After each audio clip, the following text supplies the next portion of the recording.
Olá, meus queridos, minhas queridas, que bom estar com vocês mais uma vez, aqui no programa Ivan Martins, que acontece na Astral TV. Gente, sempre trazendo pessoas incríveis, pessoas da arte, cultura, literatura, não é mesmo? E falando também de espiritualidade, porque a cultura, ela transita em todos os meios, é uma questão de observação, não é mesmo? E hoje eu trago uma pessoa muito querida, que minha convidada de hoje, gente, ela é cineasta, é sócia fundadora da 99 Produções e da Coentro Produções. Ela estudou cinema com Bela Tar e Apichatpong. Apichatpong, é isso mesmo? Apichatpong. Apichatpong. Dirigiu o documentário Flores de Cárcere, de 2019, 6 séries documentais para a televisão brasileira. Seu próximo longa, Doc, Deus é Mulher, foi apresentado no Docs em Progress, no Cannes, em Cannes Docs. Gente, ela tá viajando bastante na seleção oficial do Festival de Cannes em 2021. Gente, resumindo, essa minha convidada de hoje, ela é uma cineasta de sucesso, ela tem visibilidade e ela tem, o seu lugar de fala garantido. Que bom, Bárbara Cunha, seja muito bem-vinda. Obrigada por me receber. Sabe, é um prazer ter você aqui. Eu sempre trabalho com o que a gente chama, é quase que uma proteção daquilo que diverge, não é? Você é mulher, nordestina, cineasta. São coisas que conversam tão bem, mas socialmente muitas vezes incompreendida e até uma tentativa de invisibilidade. Como que você lida com isso? Bom, eu acho que a gente tem que... É um fato que o cinema, né, o ambiente onde eu trabalho, é majoritariamente masculino, é majoritariamente branco, né, é majoritariamente elitista ainda. Eu acho que a gente tem que se armar de parcerias e fazer alianças para a gente quebrar alguns padrões que estão postos, né? Então, assim, tem muito grupo de mulheres, eu faço parte de coletivos de mulheres, e está sempre falando sobre isso também para botar a luz nessa questão, né? Então, acho que foi uma questão histórica mesmo, os homens ocuparam ali, as mulheres vêm ocupando. Tem havido muita mudança, não posso negar que todos esses movimentos femininos que estão em busca de equidade estão sendo super importantes nessa caminhada, mas ainda tem um longo caminho pela frente, ainda está bem distante a quantidade de mulheres diretoras dando voz às suas narrativas assim, em primeira pessoa, né? E aí a gente vai para outras dificuldades todas, assim, Nordeste, você tem a questão, né, um recorte também, se você é uma pessoa preta, então é uma questão de, né, como dizia Galeano, a utopia está ali, a gente vai andando, ela vai se afastando, mas a gente vai lutando.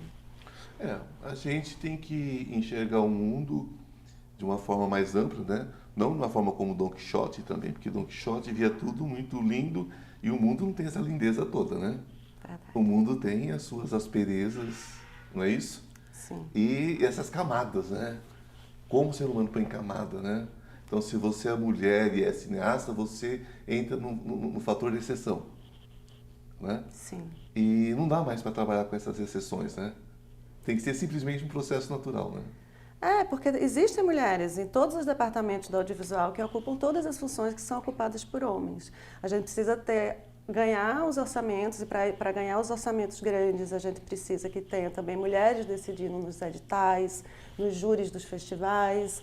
Então tem que ter uma equidade em todos os lugares para a gente prestar atenção umas às outras e se reconhecer. Quando a gente fala em edital, a gente está falando em verbas para poder produzir cultura, porque cultura produz riquezas. Exatamente. Não é? Hoje a gente sabe que para cada R$1 investido, são muitos reais que voltam em impostos e tudo mais. Então, gente, quando vocês veem verba pública na cultura, não é gasto, é investimento. É plantio para lucro, para o Estado, para o município, para a federação e tudo mais. As pessoas têm uma dificuldade de entender isso ainda.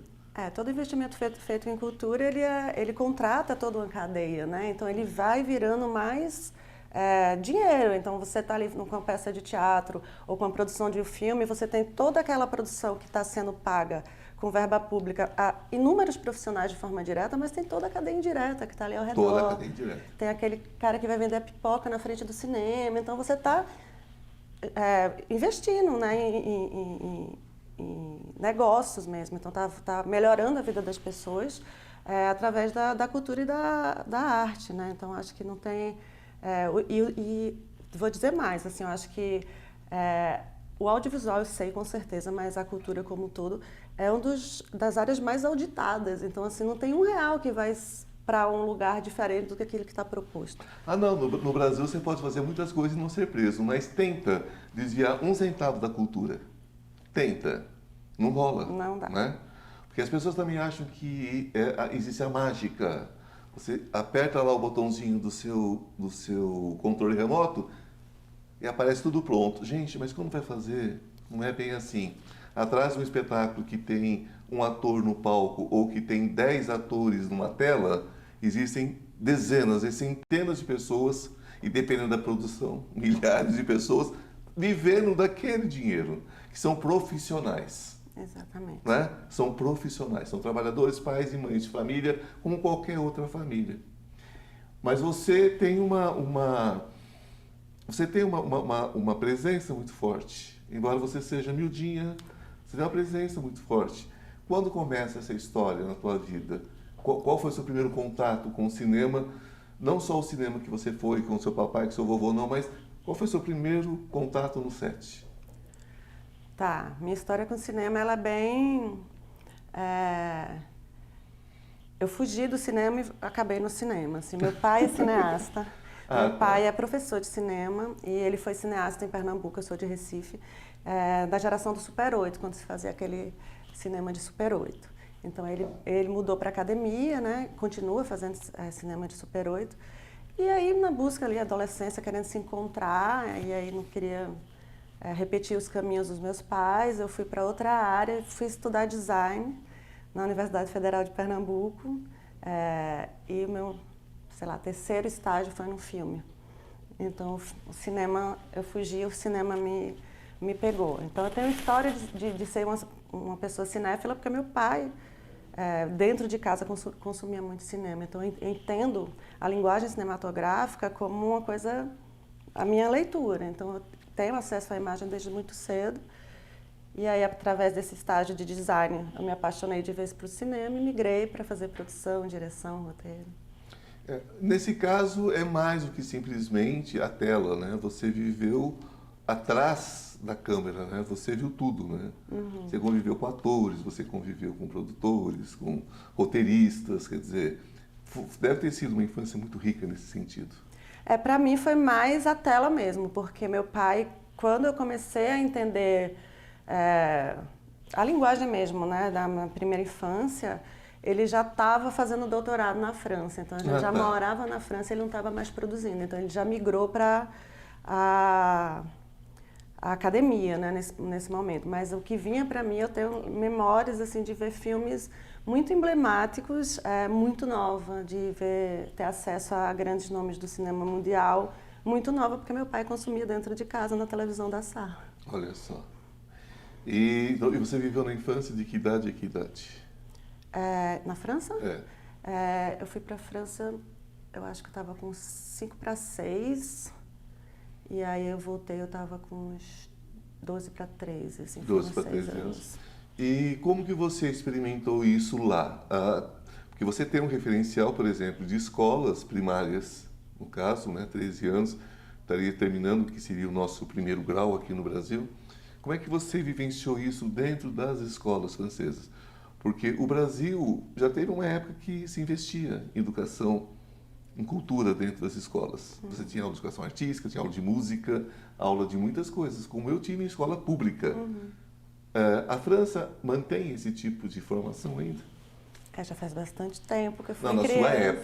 Na sua época, evidentemente. Mas eu tive acesso à escola, à educação pública, que é considerada a melhor educação na França.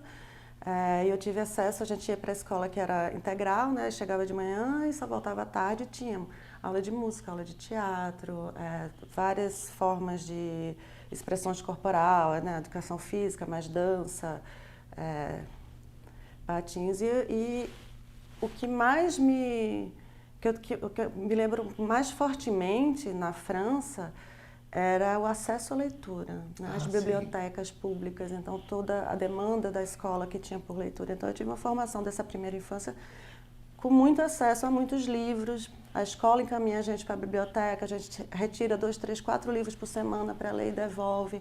Então esse hábito de ler, eu acho que ele abre muitas portas, né? Abre para muitos universos, inclusive para o meu imaginário do cinema. Eu sou filho de europeus, eu sou primeira geração no Brasil.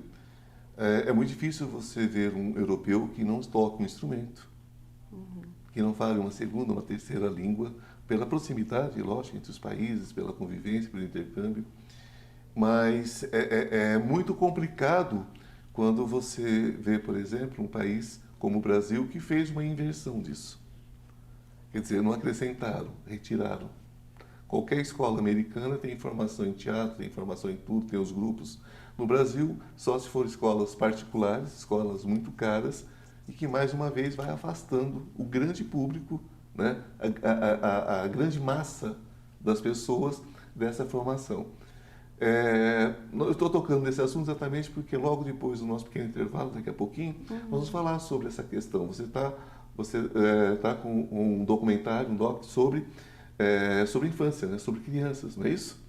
Então, como você vê, né, esse processo dentro do Brasil quando não se trabalha a infância e assim não cria público, não cria interesse e não cria direção para muitas pessoas que realmente têm um talento imenso, mas não tem como ser colhido, né? Porque não tem terra, né, para isso. Você tem que plantar a semente de alguma forma.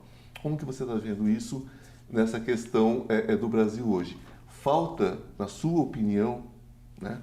Claro, mas não custa perguntar, falta incentivo? Como é que você vê isso?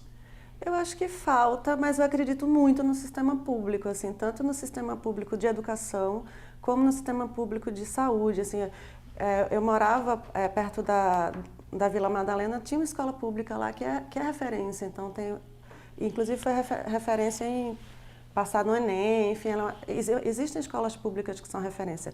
É o suficiente? Tá bom? Não. Precisa investir mais e melhorar cada vez mais. Mas eu acredito muito que o sistema público de saúde e de educação, ele é benéfico para um país como um todo, né? Para fomentar um país como um todo. Mas mais uma vez aquela história.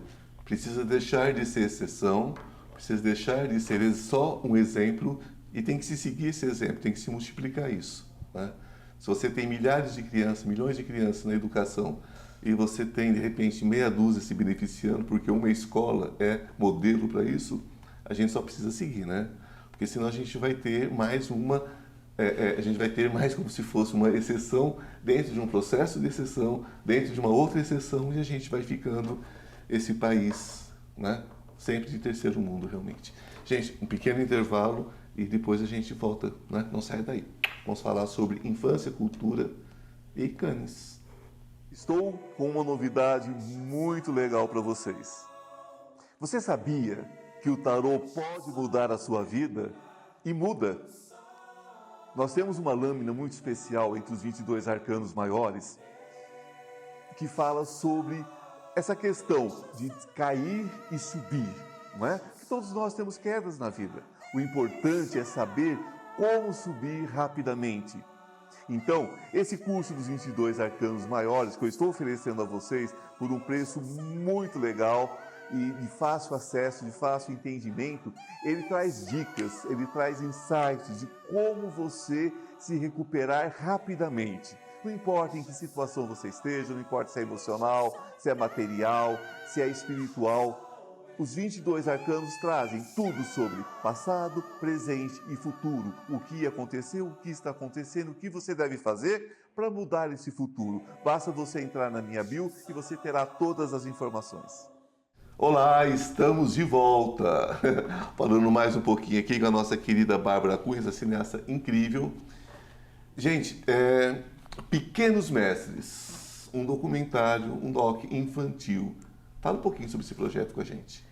Falo, a gente está, em breve ele vai estrear, é o meu xodó no momento, é uma série documental com crianças para crianças, Olha. que a gente estuda dentro do território lá de Pernambuco, todo o estado, assim, do sertão ao litoral, a gente vai atrás de quem são os grandes mestres da cultura popular e quem são os pequenos mestres que vão manter essa cultura viva. Porque o que acontece é que tem um fenômeno muito grande da tecnologia, então, antigamente a menina que fazia renda, hoje em dia ela quer mais brincar no celular, então quem é que vai manter essa renda que é tão tradicional? Quem é que vai manter aquela cultura do barro, a cultura da poesia, sabe? Então a gente vai atrás dessa transmissão, desse saber, para manutenção da nossa memória mesmo. Eu falo muito sobre o vácuo de uma geração, que vai ter um vácuo, né?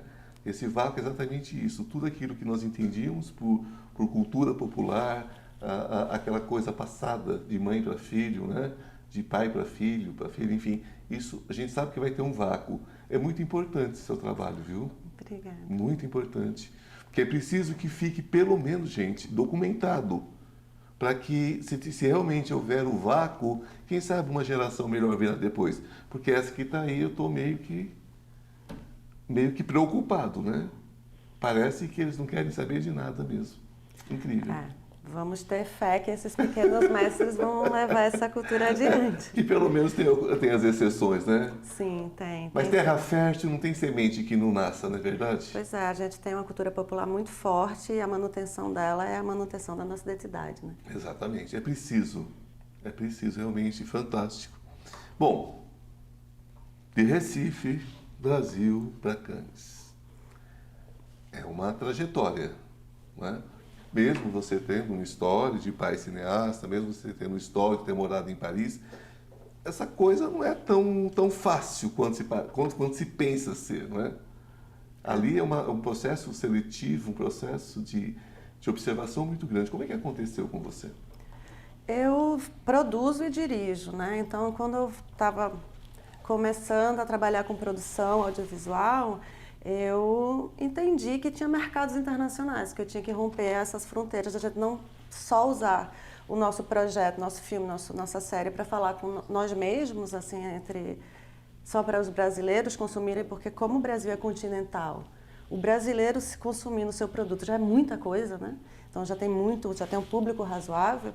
Eu entendi que eu gostaria de romper fronteiras, de trabalhar com coproduções, e aí eu fui tateando, eu fui lá a primeira vez sem saber de nada.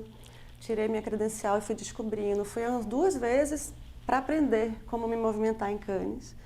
E aí isso gera relações que você constrói lá. E aí gerou esse pitching que eu fiz do meu longa-metragem Deus é Mulher, que a gente apresentou no Cannes Docs, que é o maior espaço de documentário dentro do Festival de Cannes. E foi maravilhoso, porque ali você pode ter fundos internacionais que se interessam pelo seu projeto, distribuidores, agentes de vendas, coprodutores. Então foi um lugar maravilhoso, porque é um lugar que durante uma semana a 10 dias, todos os mais importantes agentes do mercado nacional, internacional, tem muito brasileiro que frequenta, mas principalmente o mercado internacional está ali se encontrando. Então é uma ebulição de encontros. Então Cannes é importante se você tem o desejo de romper fronteiras, que seu filme vá ser exibido na Europa, na América Latina, na América do Norte, enfim. Lá é um lugar de um ponto de encontro, de ebulição, né, de se pensar cinema profundamente. Fora que tem uma tradição, né? Esse ano está 77ª, eu acho, edição. Então, 70 anos o povo lá pensando cinema junto é muito importante, é um espaço muito importante. A gente tem tido muita presença de brasileiros. Esse ano tinham 6 filmes brasileiros passando lá na seleção oficial, ou seja, sendo exibido para esse mercado. E é uma construção que se faz para você um dia conseguir, quem sabe, exibir o seu filme lá também. É incrível. Europa tem isso, né? Diferente dos Estados Unidos, que os Estados Unidos é aquela coisa meio burrinha, né? O americano não gosta de nada que seja fora do cercadinho deles, não conhece nem o próprio país, quanto mais o mundo lá fora. Eles conhecem o estado, a cidade, a corrotela que eles moram. Mas o europeu é muito curioso, né? O europeu valoriza muito, e sempre foi, né?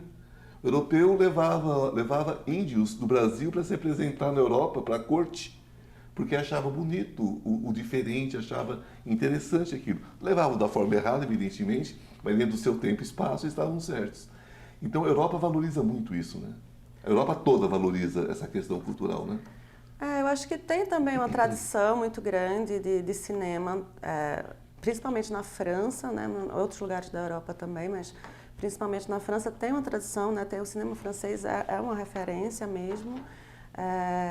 E eu acho que sim, eu acho que está uma troca ali. E como você falou, tem a proximidade. Eu acho que a gente também tem que olhar muito para a América Latina, nós aqui do sim, Brasil, que somos todos vizinhos. Então a gente tem um cinema argentino muito bom, um cinema chileno muito bom. E a gente fazer esse intercâmbio com nossos vizinhos é maravilhoso. E vamos combinar, né, gente? Vamos tirar a questão política, o futebol, porque não dá, né? Mas não dá para comparar com a Argentina, né, gente? A Argentina naquela dificuldade toda financeira, eles lotam os cinemas, lotam os teatros. Lá não existe, né? Se você, dependendo da hora que você chega dentro de um teatro ou na porta de um cinema, você não entra. Não é? De uma dificuldade financeira absurda, mas a cultura é consumida como comida, né? Mas eu acho que o Brasil também consome muito o seu próprio cinema. A gente tem dados bem importantes. E agora com o streaming, eu acho que facilitou muito mais. Eu acho que a gente também tem que fazer essa ode à nossa própria produção, que a gente tem tido filmes e séries assim sensacionais. Eu acho que, tipo... Eu tenho visto coisas incríveis. Não vou citar para não ser injusto, mas eu tenho visto coisas incríveis. Mas tem muita coisa incrível sendo feita, tanto de série para os streams, quanto de cinema que o público consome ainda na sala de cinema. Eu sou profunda admiradora das nossas produções e eu acho que é importante a gente olhar para a gente e ver, nossa, como a gente está fazendo bem. Não, eu sou completamente nacionalista nesse sentido. Eu amo a nossa cultura, eu amo o que nós fazemos. Eu acho que nós não devemos nada a ninguém. Ninguém conseguiria fazer o que nós fazemos. Ninguém. Você pega a cultura de massa, que o povo pode criticar, novela. O povo critica a novela. Mas qual é a nação desse país que consegue gravar um filme por dia? Porque se você pegar um capítulo de uma novela, não estou dizendo aqui, não estou qualificando como alta cultura, baixa cultura, porque para mim cultura é cultura, é aquilo que a pessoa consegue consumir. Sim. Né? Então, qual é o país que consegue fazer um filme por dia? Se você pega uma novela, por exemplo, uma novela das 9 horas, por exemplo, é como se você fizesse um longa-metragem num dia só. É uma loucura aquilo. Né? Não estamos discutindo aqui, gente, o que é o que deixa de ser cultura. Nós estamos falando sobre cultura, sobre produção. Então, o Brasil é extremamente capaz. Sim, tem excelentes diretores, sim, atores que transitam por todas essas áreas, né? Que está ali fazendo filme, está ali fazendo uma novela, está ali fazendo uma peça. Né? Então, acho que é isso mesmo. Acho que a gente Inclusive, a escola é os próprios que vieram depois da Segunda Guerra para cá, né? Que vieram grandes cineastas para cá, e o que tinham como trabalho? TV. E foram para a TV e fizeram grandes coisas, né? Novidades. Novidades. Tudo aqui é novidade, claro, mas o que tem de novo o que tem de novo para você? Então eu estou lançando essa série Pequenos Mestres, finalizando o meu longa-metragem Deus é Mulher. Também vou estar em 3 novas séries que vão estar sendo lançadas agora, Cinéticas, que é um estudo de como as mulheres dirigem, então são várias diretoras mulheres entrevistando diretoras mulheres. Transmutação, que é uma série que também são várias diretoras mulheres investigando a sexualidade feminina. Comida de Santo, que é uma série que investiga o que se oferece para um orixá. E meu próximo longa-metragem, que é uma ficção, que eu estou ansiosíssima para terminar a captação, que se chama Menina Noiva, que trata do problema do casamento infantil no Brasil. Olha só, incrível. É por isso que ela é magrinha, gente. Ela não tem tempo de comer. Ela só trabalha. Olha, eu como, onde eu estou, eu só engordo. Porque quando eu estiver mesmo trabalhando, eu como. Fala um pouquinho, para mim, geralmente eu pergunto o seguinte, se alguma coisa você teve que transmutar, literalmente, que você teve que vencer, que você teve que superar. Mas, comida para santo. Ao invés de fazer essa pergunta, eu vou entrar nessa comida para santo. Literalmente, você lidou com candomblé, e outras denominações dentro do país, porque no país tem muitos, né? Cada lugar que você vai, Recife eu não sei, Pernambuco eu não sei, mas no Brasil tem Santeria, no Brasil tem os Encantados. Como foi esse trabalho para você? O que despertou em você esse interesse e o que você descobriu? Eu sou uma pessoa que tem uma espiritualidade muito aflorada. Eu cresci dentro de uma religião católica, mas eu tenho uma sensibilidade para várias formas de me conectar com algo maior. Então, assim, eu tenho um trabalho que vai para meditação e para yoga. E eu tinha muita vontade de conhecer mais esse lugar do candomblé, que eu respeito enormemente, que é uma religião de matriz africana, que está aqui no Brasil há tanto tempo. Para a gente olhar como aprendiz, com forma de imenso respeito também, porque existem diversas questões com várias religiões, tanto quanto, sei lá, islamofobia, tem uma candomblé-fobia, então, assim, é uma religião como outra qualquer, e eu tinha muita vontade de entender. Eu fui convidada para dirigir essa série, a Morena Leite é a apresentadora, que é uma chefe aqui maravilhosa de São Paulo, e a gente foi viajando o Brasil para descobrir os terreiros e o que é que a gente oferece. E a comida é uma forma de, além de oferenda de afeto, né? Você faz comida para quem você ama. Então, acho muito bonito você oferecer para um orixá um afeto. Que bom que você teve essa experiência, não é? Eu acho que o Brasil já não precisa mais colocar nada antes da fobia, além da diferença. O Brasil sofre de diferença-fobia. Se você tem qualquer coisa de diferença, esse país vai te condenar, porque nós desvirtuamos muito o que se fala a respeito de amor e respeito, né? Se você não gosta, deixa onde está, basta respeitar. Exato. Não é? Não diz respeito a você. Acabou.